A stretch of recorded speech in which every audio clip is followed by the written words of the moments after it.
Pwede ba nating ipasinag yung parte na pinagsama-sama, in-splice ni Senator Ping para lang palitawin niya, para lang imali niya, dayain niya, iligaw niya, linlangin niya ang mamamayang Pilipino? Sige po. Direct. Sige po. Ang gawin natin po para madali, i-give up natin yung KIG.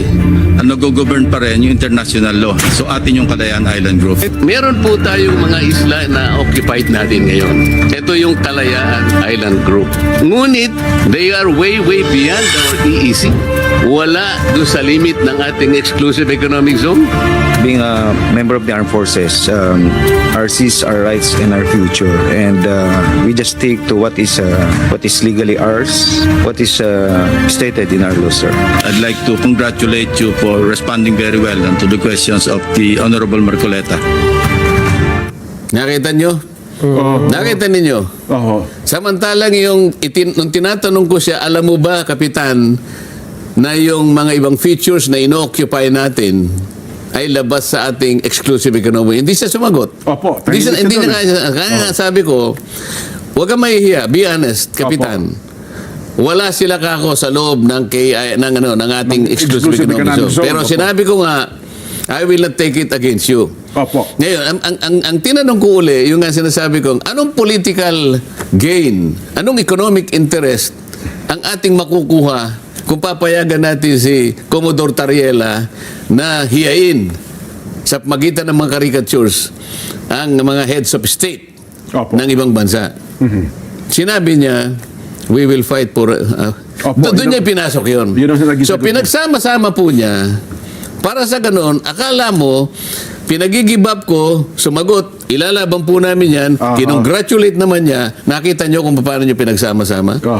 Na para bagang ang dating, kinakampihan niya yung si Captain Pilar kasi nga yung mga sagot daw niya. Samantalang ang pinag-uusapan naman namin doon, nung i-give up mo ka ako, para hindi ka mahirapan sapagkat hindi mo maidodrawing talaga ang West Philippine Sea. Ang layo.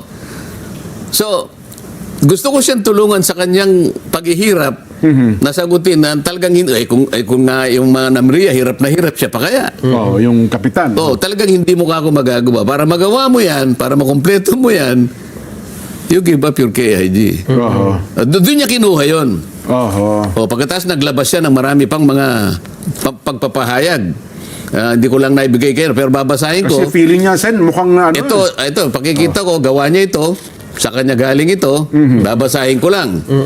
In geopolitics, sabi niya. Tayo, sige, ipakita niya sa Itong ganito? Yes. Sige, ano po laban, Sen? Habang sabi niya, in geopolitics, the most common sources of information are technical intelligence and homegrown traitors who are willing to sell their country in exchange for what's in it for them. In intelligence operations, it is called recruitment in place. Unang-una, bakit dinefine niya yung geopolitics ng ganito? In geopolitics, sabi niya, opo. Geopolitics daw ito na ang most common sources of information are technical intelligence and homegrown traitors who are willing to sell their country in exchange for what is in it for them. Paano napunta doon sa pag-uusap na meron pala siyang pinaghihinalaang mga homegrown traitors na gusto lang ibenta yung sarili nila. Meron naman siyang tinutukoy dito eh. Gusto ibenta ang bansa. Samantalang ako, tinatanong ko lang paano natin iguguhit ang West Philippine Sea. Ngayon, isinangkot niya yung geopolitics. Ano ba definition ng geopolitics? Ng geopolitics. Bakit? Yun ang kanyang yun ang kanyang premise. Hindi ko alam. Dapat hindi geopolitics ito. Papalitan natin. In dirty politics. In dirty, maruming politika. Siya nagpasimula nito eh. Hindi geopolitics ito eh. Dirty politics ito. Kasi ang geopolitics is a study of how geographical factors such as location, natural resources, climate, and topography influence international politics, foreign policy, and power relationship between nations. Yun ang geopolitics. Ang layo naman.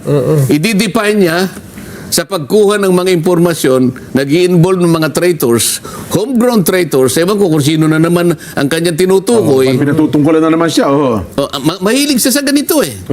Mahilig siya sa paggawa ng ganito. So, dinipa niya yung geopolitics sa kanyang sariling imahinasyon. Oh, nakialam na naman siya sa debate namin na sana matuloy na. Opo. Gumawa na naman siya ito. Nandiyan ba sa ating screen yan? Oh. Ang dami niyang pinakikialaman na hindi naman siya kasangkot. Oh. Ayan. Oh. Alam mo sinasabi niya rito? Lacson. Debate on Calayan Islands may affect Pag-asa Islands residents. Ano na naman? Maapektuhan daw yung mga residente ng Pag-asa. Talagang ginugulo niya, tinatakot niya. Oh. The debate proposed by Senator Rodante Marcoleta on whether the Kalayaan Island Group belongs to the Philippines, wala naman ako sinasabi tungkol dito kung kasama. Sila nga ang naglagay sa mapa, hiniwalay nila eh. May not only be agonizing and pointless, but could potentially affect the basic right of abode of the Filipinos already living there. Ha? Lacson thus appealed to retired Supreme Court Justice Antonio Carpio, University of the Philippines Professor, Attorney Batong Bakal, to spare Filipinos from such debate. Oho. Parang nagmamalasakit siya na. May bahid ng pagmamalasakit ha. Ang daming pagsasawsaw na hindi ko maintindihan. Anong balak mo ba rito?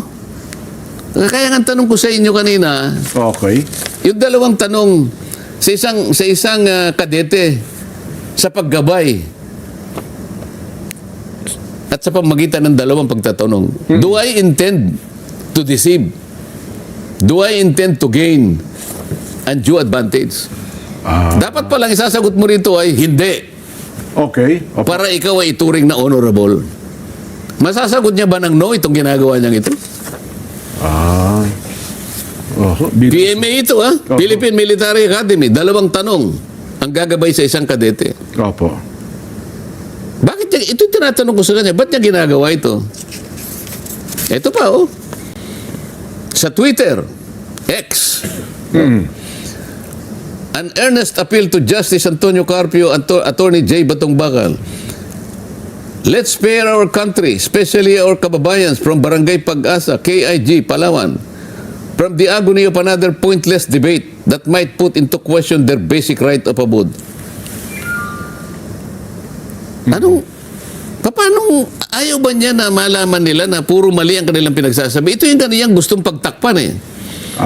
Ang dami niyang gustong pagtakpan. Baka magkakahalataan Bakit hindi bigyan niya ng malaking pagpapahalaga kung paano niya gagawan ng ending yung Blue Ribbon Committee na hanggang ngayon yung kanyang draft hindi maliwanag, paiba-iba. Hindi malaman kung saan tutungo. Ano bang ginagawa niya? Ito ba'y para palabuin ang issue ng flood control? Doon pa lang Ito yung hinahanap sa iyo ng tao. Dito ka hinahanapan ng output. Ninakaw, nilimas ang kabang bayan. Pero paiba-ibang pinatutungkulan. Sabi niya, i-charge natin si ganito. Ngayon, hindi na natin i-charge. Ano ba talaga?